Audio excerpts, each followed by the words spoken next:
नमस्ते। हमारी दुनिया कितनी सारी कॉम्प्लेक्स पहेलियों से भरी हुई है, लेकिन एक ऐसा साइंस है जो इन सब पहेलियों को सुलझाने की चाबी अपने पास रखता है और हमारे भविष्य को बेहतर बना सकता है। तो चलिए आज इसी को समझते हैं। तो सबसे बड़ा सवाल यही है ना कि हम अपने प्लैनेट की इतनी बड़ी, इतनी कॉम्प्लेक्स इन्वायरमेंटल पजल्स को आखिर सॉल्व करें कैसे?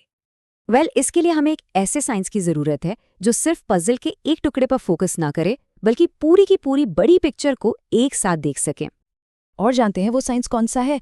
वो है एनवायरमेंटल साइंस यानी पर्यावरण विज्ञान। तो चलिए सबसे पहले ये समझते हैं कि आखिर ये है क्या। इसकी बेसिक डेफिनेशन से शुरू करते हैं।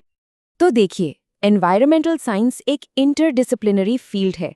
अब इसका क्या मतलब हुआ? इसका मतलब है कि ये कोई एक अकेला साइंस नहीं है।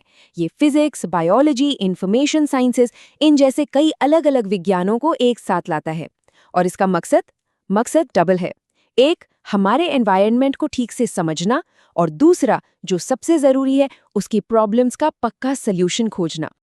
इसे समझने का एक और आसान तरीका है। इसके 3 मेन फोकस एरियाज को देख लेते हैं। सबसे पहले ये स्टडी करता है कि नेचर यानी प्रकृति काम कैसे करती है।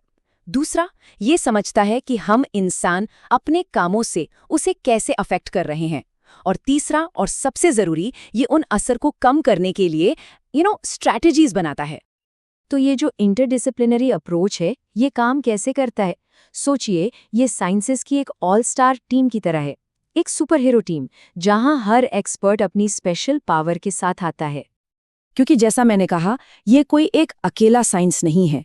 इसकी असली ताकत तो इसी में है कि ये अलग अलग एक्सपर्ट्स के नजरिए को, उनके ज्ञान को एक साथ मिला देता है। चलिए एक उदाहरण देखते हैं। जैसे बायोलॉजी और इकोलॉजी, वो हमें लाइफ और उसके आपसी कनेक्शंस को समझने में हेल्प करते हैं। फिर आती है केमिस्ट्री, जो हमारी हवा, पानी, मिट्टी में कौन से पोल्यूटेंट्स हैं उसका पता लगाती है। जियोसाइंस यानी भूविज्ञान, वो धरती की बनावट और उसकी हिस्ट्री को देखता है। और हाँ, सोशल साइंसेस भी हैं। वो ये देखते हैं कि हमारा बिहेवियर, हमारी पॉलिसीज एनवायरनमेंट पर क्या असर डाल रही हैं। मतलब हर किसी का एक बहुत ही यूनिक और ज़रूरी रोल है। तो इस पूरे टीम वर्क का फाइनल गोल क्या है? एक ऐसी होलिस्टिक यानी एक पूरी समझ बनाना जो हमें मुश्किल से मुश्किल प्रॉब्लम्स के लिए नए और असरदार सॉल्यूशंस तक पहुंचा सके। ओके, तो अब तक हमने ये समझ लिया कि ये क्या है और कैसे काम करता है। लेकिन असली सवाल तो ये है कि ये हमारी रोजमर्रा की जिंदगी के लिए इतना मैटर क्यों करता है? चलिए अब थ्योरी से हटकर इसके रियल वर्ल्ड इम्पैक्ट पर नजर डालते हैं।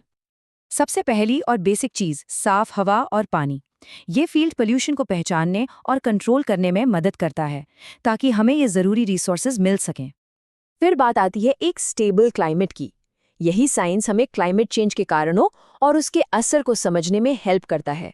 और रिन्यूएबल एनर्जी जैसे सॉल्यूशंस को डेवलप करने में इसका बहुत बड़ा हाथ है। और सिर्फ इतना ही नहीं, ये बायोडाइवर्सिटी को बचाने के लिए भी बहुत जरूरी है। मतलब अलग अलग प्रजातियों और उनके घरों को बचाने में मदद करता है, ताकि इकोलॉजिकल बैलेंस बना रहे। और इन सब कोशिशों के पीछे एक ही सबसे बड़ा मकसद है। वो है हमारी आने वाली पीढ़ियों के लिए एक सस्टेनेबल फ्यूचर तैयार करना, हमारे रिसोर्सेज को इस तरह बचाना कि वो भी इसका इस्तेमाल कर सकें। अच्छा, एक बात सोचिए, साइंटिस्ट्स ने कुछ पता लगाया, लेकिन वो जानकारी अगर सिर्फ लैब या किताबों में ही रह गई, तो उसका फायदा क्या?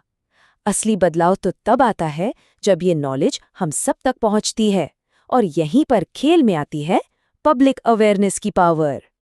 देखिए, अवेयरनेस का मतलब सिर्फ फैक्ट्स जानना नहीं है। ये एक चेन रिएक्शन शुरू करता है, एक लहर की तरह। जब लोगों को पता चलता है तो वो बेहतर फैसले लेते हैं, फिर उनकी आदतें बदलती हैं।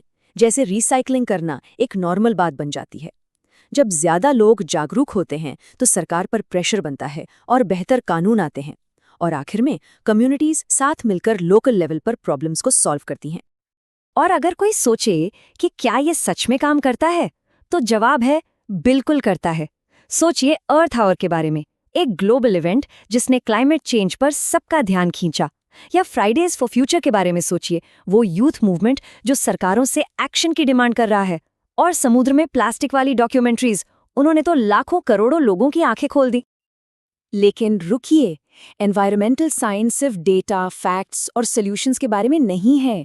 ये हमें कुछ बहुत गहरे, फिलोसॉफिकल और नैतिक सवालों के सामने भी लाकर खड़ा कर देता है।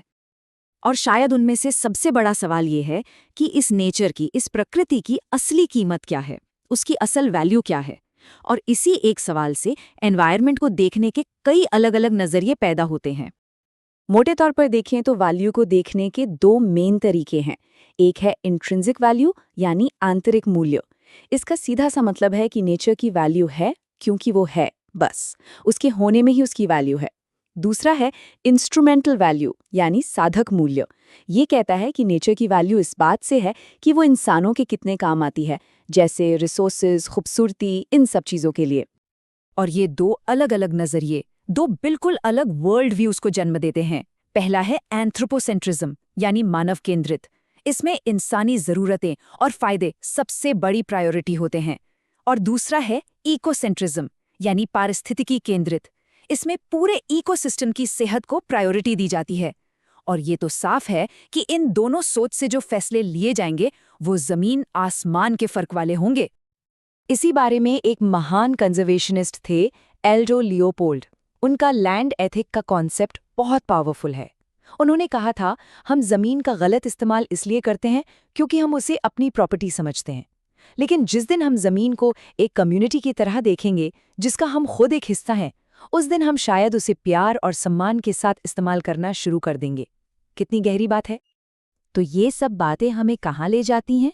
ये साफ हो जाता है कि एनवायरमेंटल साइंस सिर्फ डेटा और फैक्ट्स का कलेक्शन नहीं है, ये उससे कहीं ज़्यादा है।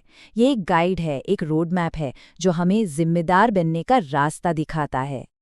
और ये सब कुछ हमें एक आखिरी और शायद सबसे ज़रूरी सवाल पर लाके छोड़ देता है कि लाइफ की इस इतनी बड़ी और खूबसूरत कम्युनिटी में हमारी यानी इंसानों की भूमिका आखिर है क्या?